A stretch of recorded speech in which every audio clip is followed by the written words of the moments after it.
नमस्कार दोस्तों। देखो, लास्ट जो क्लास चल रही थी उसमें हमने पढ़ा था कि फंक्शन क्या होता है, फंक्शन कितने टाइप्स के होते हैं। ठीक है, उनके बारे में हमने डिस्कस किया था। तो जो हमारा चैप्टर चल रहा है पाइथन का, बेसिकली पाइथन में हम फंक्शंस पढ़ रहे हैं, फंक्शन वाला चैप्टर। ये वाला टॉपिक आपको बहुत हेल्पफुल है अगर आप क्लास 12th में कंप्यूटर साइंस पढ़ रहे हैं, या आप केवीएस की तैयारी कर रहे हैं, ईएमआरएस की तैयारी कर रहे हैं, एचपीएससी की तैयारी कर रहे हैं, किसी भी कॉम्पिटिटिव एग्जाम की तैयारी कर रहे हैं जहां पे पाइथन आता है, तो वहां पर फंक्शन वाला ये टॉपिक जो है बहुत ज्यादा इंपॉर्टेंट है। तो जो लास्ट क्लास थी हमने उसमें डिस्कस किया था कि फंक्शन के टाइप्स कितने होते हैं और फंक्शन क्या होता है। टाइप्स में हमने बताया था कि फंक्शन कुछ प्रीडिफाइन या बिल्ट इन फंक्शन होते हैं, कुछ फंक्शन मॉड्यूल्स के अंदर होते हैं, कुछ यूजर डिफाइंड फंक्शन होते हैं। फिर हमने पढ़ा था कि यूजर डिफाइंड फंक्शन हम बनाते कैसे हैं, क्या क्या पार्ट होते हैं, यूजर डिफाइंड फंक्शन का हेडर क्या होता है, सिग्नेचर क्या होता है, उसकी बॉडी क्या होती है, और यूजर डिफाइंड फंक्शन की कॉलिंग कैसे होती है। ठीक है, तो आज हम उसके कुछ एग्जाम्पल समझेंगे। हमारे पास जो है यूजर डिफाइंड फंक्शन, जिन बच्चों ने लास्ट क्लास नहीं देखी वो प्लेलिस्ट में हमारी देख सकते हैं जाके। यूट्यूब एसपी शर्मा क्लासेस पे प्लेलिस्ट बनी हुई है क्लास 12th कंप्यूटर साइंस की। उसके अंदर आपको क्लास 1 और क्लास 2 पाइथन के जो फंक्शन टॉपिक के वो मिल जाएंगे। क्लास 3 है फंक्शन टॉपिक के। तो हम यहाँ पर यूजर डिफाइन फंक्शन की बात कर रहे हैं। यूजर डिफाइंड फंक्शन को आप कैसे क्रिएट करेंगे उसका एग्जाम्पल हम यहाँ पे समझेंगे। ठीक है बेटा, देखो यूजर डिफाइंड फंक्शन में हमने बताया था जब भी कोई फंक्शन बनाना है तो सबसे पहले डेफ नाम का कीवर्ड यूज करेंगे। ठीक है, कोई भी फंक्शन आपको क्रिएट करना तो सबसे पहला काम क्या होता है, डेफ नाम का कीवर्ड हम यूज करते हैं। फिर हम फंक्शन का नाम लिखते हैं। ठीक है, और फंक्शन के नाम के बाद ब्रैकेट में ऑप्शनल पैरामीटर होते हैं। ये पैरामीटर ऑप्शनल होते हैं, आप अपनी रिक्वायरमेंट के अकॉर्डिंग यहाँ पे पैरामीटर पास कर सकते हैं। फिर कोलन लगाते हैं बाद में, उसके बाद हमारे फंक्शन की बॉडी शुरू होती है। तो यहाँ पे फंक्शन की बॉडी यानी फंक्शन के स्टेटमेंट लिखे जाएंगे इंडेंट देके। ठीक है, ये फंक्शन का डिक्लेरेशन होता है इस तरह से, ऐसे मतलब फंक्शन डिफाइन होता है डेफ कीवर्ड से। यहाँ पर जो है हमारे पास ऑप्शनल पैरामीटर होते हैं, ऑप्शनल पैरामीटर्स। ठीक है, फिर हमें यहाँ पे एक फंक्शन की कॉलिंग करनी पड़ती है। कॉलिंग के लिए आप फंक्शन का नाम लिखते हैं, और अगर आपने कोई पैरामीटर दिए हैं तो उनकी वैल्यूज लिखी जाएगी। तो values of parameter, optional parameter. ठीक है, तो अगर है हमारे पास तो वो हम यहाँ पे दे देंगे। इस तरीके से फंक्शन की कॉलिंग होती है। हम एक एग्जांपल के थ्रू समझते हैं। पहले वाली लाइन को फंक्शन का हेडर बोलते हैं, ये फंक्शन की बॉडी है, ये फंक्शन की कॉलिंग है। हेडर जो है उसमें सिग्नेचर और डेफ कीवर्ड है, सिग्नेचर में फंक्शन का नाम और पैरामीटर लिस्ट आती है। अब देखो, जैसे एक एग्जांपल लेते हैं, मान लिया मैंने यहाँ पे बनाया एक डेफ, और मान लिया सो नाम का एक फंक्शन है, फंक्शन का नाम है सो। इसमें कोई पैरामीटर हमने पास नहीं किया है। तो डेफ नाम का कीवर्ड है, फंक्शन का नाम सो है, कोलन लगा देते हैं, एक मैसेज प्रिंट करना चाहता हूं मैं। तो प्रिंट जो है यहाँ पे हमारे पास पहले से प्रीडिफाइंड फंक्शन होता है, और यहाँ पे हमने लिख दिया हेलो फ्रॉम पाइथन। ठीक है, ये हमने यहाँ पे एक मैसेज प्रिंट करा दिया। इसमें जब हमें कॉलिंग करनी तो हम यहाँ पे कॉलिंग में क्या लिखेंगे, सो लिख देंगे, फंक्शन का नाम लिख देंगे। इस तरीके से फंक्शन की कॉलिंग हो जाएगी। तो यहाँ पर हमारे पास ये लाइन नंबर 1 है, ये लाइन नंबर 2 है, लाइन नंबर 3 है। लाइन नंबर 1 में हमने डेफ लिखा, फंक्शन का नाम, ठीक है, और ब्रैकेट लगा दिया। कोई भी फंक्शन होगा, चाहे वो किसी भी टाइप का फंक्शन हो, ब्रैकेट से होगा, चाहे यूजर डिफाइन हो, प्री डिफाइन हो, या हमारे पास जो है फंक्शन वो मॉड्यूल वाले फंक्शन हो। तो हर फंक्शन के नाम के बाद में पैरेंथेसिस यानी स्मॉल ब्रैकेट लगता है। उसके बाद हमने कोलन लगाया, प्रिंट करा, मैं यहाँ पे एक मैसेज प्रिंट कराया है और कॉल कर दिया। तो देखो अब ये कैसे काम करेगा, इसकी वर्किंग हम यहाँ पे समझते हैं कि ये काम कैसे करेगा। तो जब भी हम फंक्शन यूज करते हैं तो एक चीज आपको ध्यान रखनी, फंक्शन कभी भी डायरेक्ट एग्जीक्यूट नहीं होता। जब तक फंक्शन को कॉल नहीं करेंगे फंक्शन एग्जीक्यूट नहीं होगा। ठीक है, तो ये आपका एक नंबर में क्वेश्चन पूछा जा सकता है कि भाई फंक्शन को एग्जीक्यूट करने के लिए क्या करना होगा, कि फंक्शन को कॉलिंग करनी पड़ेगी। Function calling must be needed to execute a function. और फंक्शन कॉलिंग हमेशा फंक्शन डेफिनेशन के बाद में होगी। डेफिनेशन ऊपर है, ये हमारे पास ये दो लाइन जो है पहली और दूसरी, ये फंक्शन की डेफिनेशन है। ये हमारे पास क्या है, फंक्शन डेफिनेशन। ठीक है, फंक्शन की डेफिनेशन बोल दो या डिक्लेरेशन बोल दो, ये फंक्शन की कॉलिंग है। तो फंक्शन की डेफिनेशन हमेशा कॉलिंग से पहले होनी चाहिए। फंक्शन की कॉलिंग से पहले होनी चाहिए, क्योंकि जब हम कॉल करेंगे फंक्शन को तो वो फंक्शन को चेक करेगा, ढूंढेगा, कॉल करेगा जब इंटरप्रेटर, तो ऊपर की साइड देखेगा ना कि नीचे की साइड। ठीक है, तो फंक्शन कॉलिंग जो है हमारे पास डेफिनेशन के बाद होनी चाहिए या डेफिनेशन कॉलिंग से पहले होनी चाहिए। अब यहां पर तीन लाइन है, आपको ये समझना सीक्वेंस किस सीक्वेंस में हमारे पास काम होगा। जब हम इसका एग्जीक्यूशन शुरू करेंगे तो सबसे पहले इंटरप्रेटर जो है हमारे पास लाइन नंबर 1 पे आएगा।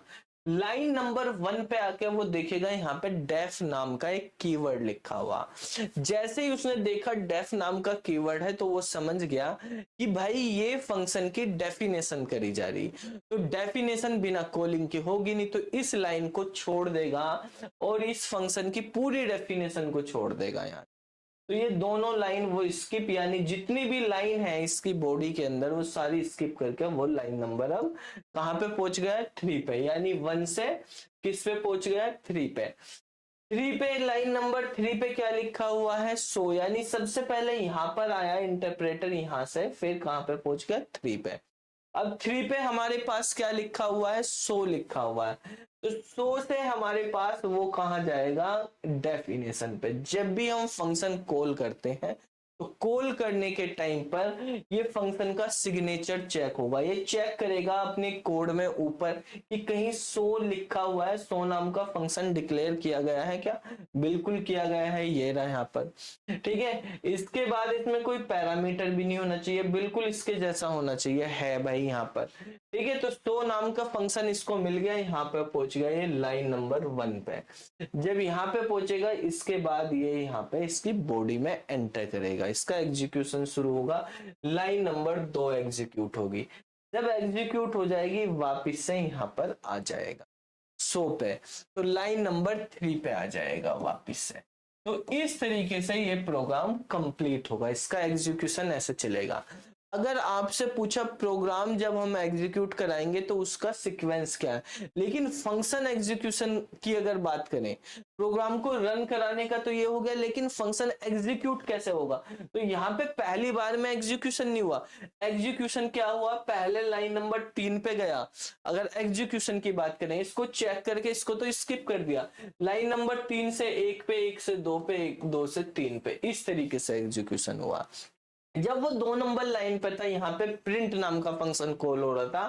प्रिंट में क्या हो रहा था, हेलो फ्रॉम पाइथन। तो आपका हेलो फ्रॉम पाइथन जो है ये आपका आउटपुट आ जाएगा। यहाँ पे हेलो फ्रॉम पाइथन जो है ये क्या हो जाएगा, ये आउटपुट आ जाएगा, स्क्रीन पे शो हो जाएगा। तो इस तरीके से हमारे पास फंक्शन काम करेंगे। अब देखो एक और एग्जांपल देखते हैं। जैसे मान लिया मैं एक फंक्शन बनाता हूं डेफ, जो है हमारे पास कीवर्ड हमने यूज किया, फंक्शन का नाम मैंने लिखा ऐड। ऐड करना है मुझको 2 नंबर को। ठीक है, तो मैंने यहाँ पे ऐड लिखा, ऐड में मैंने यहाँ पे एक लिख दिया a equal to 5, b equal to 6 और फिर प्रिंट करा दिया यहाँ पे a प्लस b। ठीक है, और यहाँ पर फिर मैंने ऐड को कॉल करा दिया। तो इस तरीके से फंक्शन आप बना सकते हैं यहाँ पर।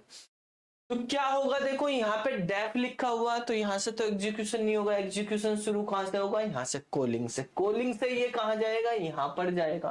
ऐड पर, ऐड पे जाएगा। जब यहाँ पे ऐड पे गया, इसने यहाँ पे क्या देखा, a इक्वल टू 5 लिखा हुआ, 5 आ गया, a की वैल्यू 5 होगी, b की वैल्यू 6 होगी, प्रिंट करेगा a प्लस बी यानी 11। तो इसका आउटपुट क्या आ गया, 11 आउटपुट आ गया यहाँ पर। ठीक है, जब खत्म हो जाएगा उसके बाद वापस से यहीं पे पहुंच जाएगा, रिटर्न हो जाएगा वो यहाँ पे। अब आपको मैं यहाँ पे कुछ एग्जांपल लेता हूं, उनको कंपेयर करके हम सीखेंगे कि फंक्शन कैसे काम करता है। यहाँ पर एक हमने यहाँ पे बनाया डेफ, ठीक है, और यहाँ पे लिखा हमने ऐड। ठीक है, अब इस बार हम पैरामीटर देखते हैं, पैरामीटर के अकॉर्डिंग। जैसे मान लिया मैंने यहाँ पे लिखा a कोमा b, अगर हम पैरामीटर देते हैं फंक्शन के, मैंने कहा था ऑप्शनल है पैरामीटर, तो अगर हम पैरामीटर दे देते हैं तो ऐसे हम लिख सकते हैं a कोमा b, ये हमारे पास पैरामीटर हो गए, 2 पैरामीटर। ठीक है, अब यहाँ पर जो है इसके बाद हमने यहाँ पे प्रिंट करा दिया a प्लस बी। ठीक है, देखो उसमें क्या हुआ, वहां पर जो अभी हमने पिछले वाला प्रोग्राम किया था, वहां पर a की वैल्यू 5, b की वैल्यू 6 फिक्स थी, आंसर फिक्स आना था, 11 होना था। अब हमने क्या करा, कॉलर के ऊपर कर दिया कि कॉलर की मर्जी है, जो कॉल करेगा फंक्शन को उसकी मर्जी है, वो जो वैल्यू देना चाहे a और b की वो दे सकता है।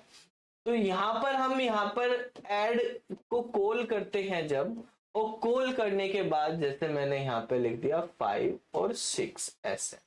ठीक है, एक बार फंक्शन को लिखो, कितनी भी बार यूज करो, कितनी भी बार कॉल करो। फंक्शन के जो हमने लास्ट क्लास में पढ़ी थी कि फंक्शन के एडवांटेजेस क्या होते हैं, तो उसमें एक ये भी पढ़ा था कि फंक्शन को एक बार लिखने पे उसको कितनी भी बार यूज कर सकते हैं, कितनी भी बार कॉल कर सकते हैं। मैंने एक बार लिखा 5 6, दूसरी बार यहाँ पे ऐड जो है उसमें लिख दिया 8 और 3। ठीक है, तीसरी बार जो ऐड है उसमें लिख दिया 7 और 8। इस तरीके कितनी भी बार लिख दो अलग अलग। तो देखो कैसे काम करेगा ये। यहाँ पर देखो, ये तो फंक्शन की डेफिनेशन, ये तो बिना कॉलिंग के चलेगी नहीं। कॉलिंग कहां से हुई, ये 3 बार कॉलिंग हुई है। तो यहाँ पर जब पहली बार कॉल हुई तो ये यहाँ से कॉलिंग से यहाँ पे गया, मैच करा इसने, ऐड नाम है।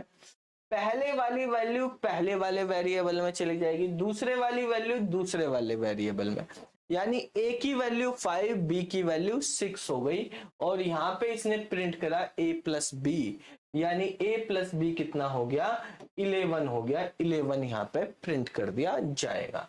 प्रिंट करने के बाद वापिस ये यहाँ पर आएगा। ठीक है, उसके बाद इस वाली लाइन में जाएगा, फिर से यहाँ से कॉलिंग होगी। a की वैल्यू इस बार 8 जाएगी, b की वैल्यू इस बार 3 जाएगी। ठीक है, पहले वाली पहले वाले के पास, दूसरे वाली दूसरे वाले के पास, तो यहाँ पर भी 11 हो जाएगा प्रिंट। ठीक है, फिर तीसरी बार हमारे पास कॉल होगी, अलग अलग लाइन में होगा क्योंकि प्रिंट इंडिविजुअल लाइन में प्रिंट करता है हर बार। a की वैल्यू इस बार 7 जाएगी, b की वैल्यू इस बार 8 जाएगी, तो प्रिंट कितना होगा, a प्लस बी यानी 15 प्रिंट होगा। तो ये इसका आउटपुट आएगा। आउटपुट आपसे पूछा जाए तो आउटपुट 11 11 15 इसका आउटपुट हो गया है। ठीक है, यहाँ पे ये चीज ध्यान देने की है, जो यहाँ पे कॉलिंग के टाइम पे हमने जो ये वैल्यू दी हुई है, ये किसकी वैल्यू है, ये इन पैरामीटर्स की वैल्यू है। ए और बी की एक्चुअल वैल्यू जो है, जिनको हम ऐड कर रहे हैं, वो ए और बी नहीं है, वो यहाँ पर जो हम दे रहे हैं वो है। तो इनको बोलते हैं हम बेसिकली, यहाँ पर जो होती हैं इनको बोलते हैं एक्चुअल पैरामीटर्स। क्या बोलते हैं, एक्चुअल पैरामीटर्स। एक्चुअल पैरामीटर यानी वो एक्चुअल वैल्यू जिन पे ऑपरेशन परफॉर्म किया जा रहा है। ठीक है, यानी इन पे तो ऑपरेशन यही वैल्यू पास करी जा रही है। एक्चुअल इनसे मतलब है, ए और बी से मतलब वो तो वेरिएबल है। ठीक है, इन वैल्यू से मतलब है। ये जो होते हैं ए और बी हैं, जो इनको बोलते हैं हम फॉर्मल पैरामीटर्स, या नॉर्मली हम इनको पैरामीटर्स भी बोल देते हैं। तो पैरामीटर्स भी 2 तरह के होते हैं, एक्चुअल पैरामीटर और फॉर्मल पैरामीटर। ऐसे पैरामीटर्स जो फंक्शन डेफिनेशन में लिखे जा रहे हैं, उनको हम सिंपली पैरामीटर्स या फॉर्मल पैरामीटर्स बोलेंगे। ऐसे पैरामीटर्स ठीक है, या वो वैल्यू जो पैरामीटर्स की वैल्यू फंक्शन कॉलिंग में पास करी जा रही वो एक्चुअल पैरामीटर कहलाती है, या इनको हम आर्ग्यूमेंट्स भी बोलते हैं। क्या बोलते हैं? फंक्शन के आर्ग्यूमेंट। वे फंक्शन के पैरामीटर हैं, ये फंक्शन के आर्ग्यूमेंट है। फंक्शन के आर्ग्यूमेंट्स क्या होते हैं? जो फंक्शन कॉलिंग के टाइम पे पैरामीटर्स की जो वैल्यू पास करी जाती है उन्हीं को क्या बोला जाता है? आर्ग्यूमेंट बोला जाता है। उन्हीं को हम फंक्शन आर्ग्यूमेंट्स बोलते हैं। समझ आई बात? जो फंक्शन कॉलिंग के टाइम पे जो वैल्यू पास करी जा रही है उन वैल्यू को क्या बोलते हैं? फंक्शन के आर्ग्यूमेंट्स बोलते हैं, या एक्चुअल पैरामीटर्स बोलते हैं। तो ये डेफिनेशन पूछी जाती है, इनमें डिफरेंस भी पूछ लिया जाता है कि डिफरेंस बताओ पैरामीटर्स और आर्ग्यूमेंट में क्या डिफरेंस होता है।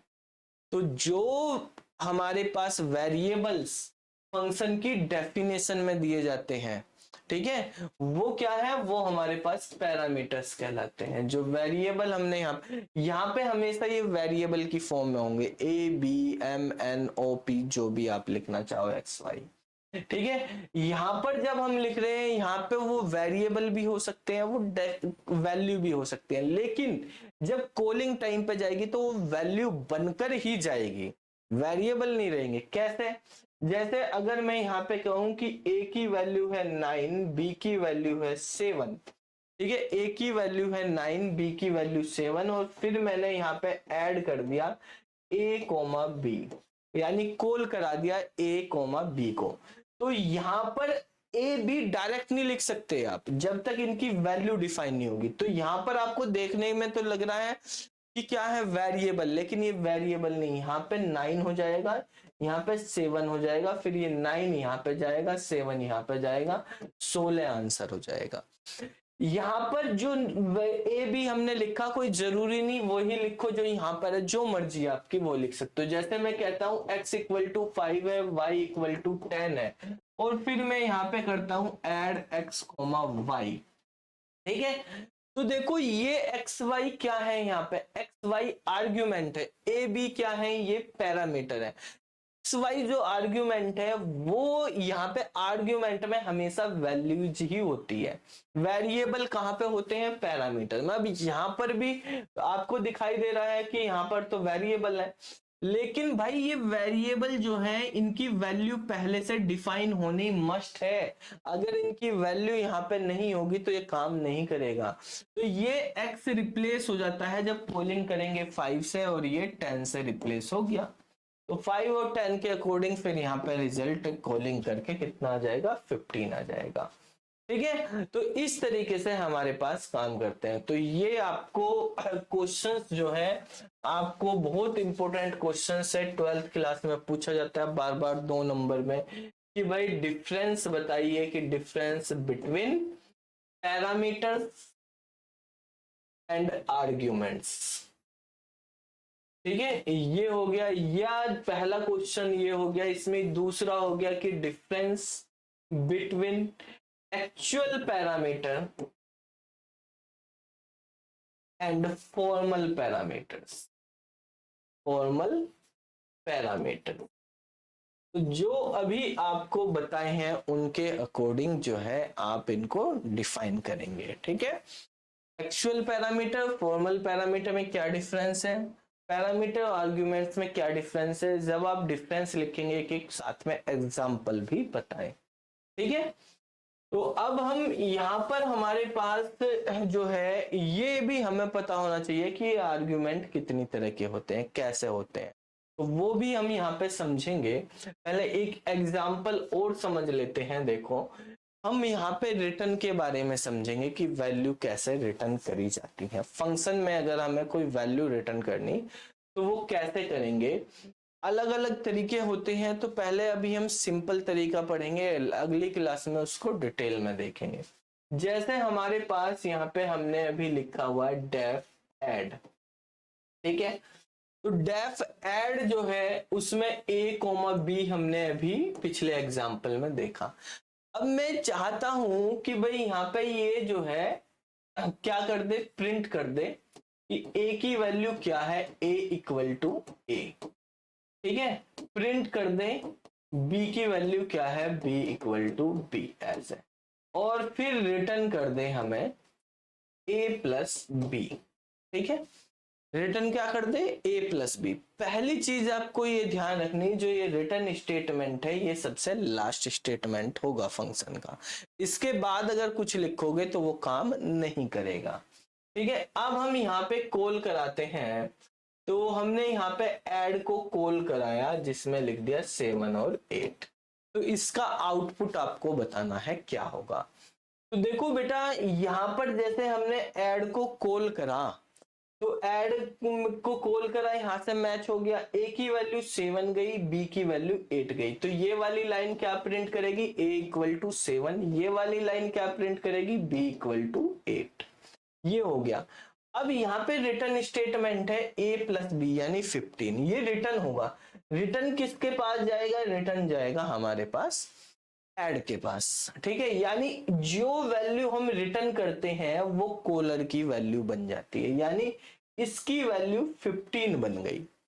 अब इसकी वैल्यू 15 बन गई है, लेकिन ये प्रिंट नहीं हुई कहीं पे।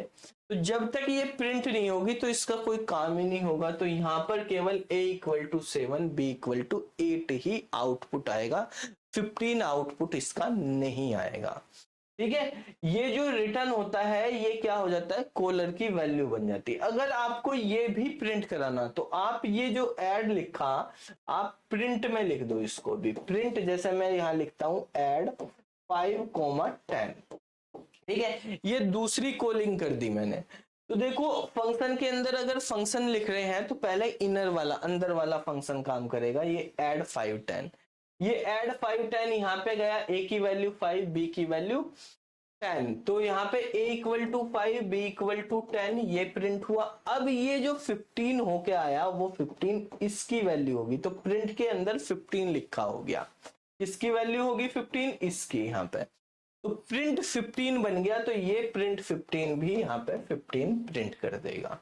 ठीक है, मतलब अगर जो रिजल्ट आ रहा है फंक्शन का, जो फंक्शन डेफिनेशन में कुछ भी कैलकुलेशन करी उसका रिजल्ट कॉलर को वापस भेजना है, तो आप रिटर्न स्टेटमेंट के थ्रू कर सकते हैं। रिटर्न हम कैसे कैसे यूज करते हैं, इसके भी 4-5 तरीके हैं रिटर्न को यूज करने के। कि भाई रिटर्न नन करना है आपको, रिटर्न जो है नॉर्मली सिंगल वैल्यू करनी, रिटर्न मल्टीपल वैल्यू करनी, रिटर्न को ऑब्जेक्ट में स्टोर करना, अनरीचेबल कोड क्या होता है, ये सब रिटर्न के बारे में होते हैं। तो उनके बारे में हम नेक्स्ट क्लास में डिस्कस करेंगे। आप हमारे YouTube चैनल को सब्सक्राइब कर लीजिए, प्लेलिस्ट के अंदर जो है आपको ये सारी वीडियो मिलती रहेंगी, वहां से आप कंप्लीटली नोट्स बना सकते हैं। जो क्लास में कराया जा रहा है, आप कोई भी कॉम्पिटिटिव एग्जाम दे रहे हो, क्लास 12 का एग्जाम दे रहे हो, सारा का सारा कवर हो जाएगा आपका पाइथन का यहाँ से। ठीक है, तो आप चैनल को सब्सक्राइब कर लेना, नोटिफिकेशन ऑन कर लेना, हर क्लास जो है अपडेट होगी, सीक्वेंस से नोट्स बनाते चलना सारी चीजों के। ठीक है, तो फिर मिलते हैं अगली वीडियो में, तब तक के लिए जय हिंद, जय भारत, नमस्कार।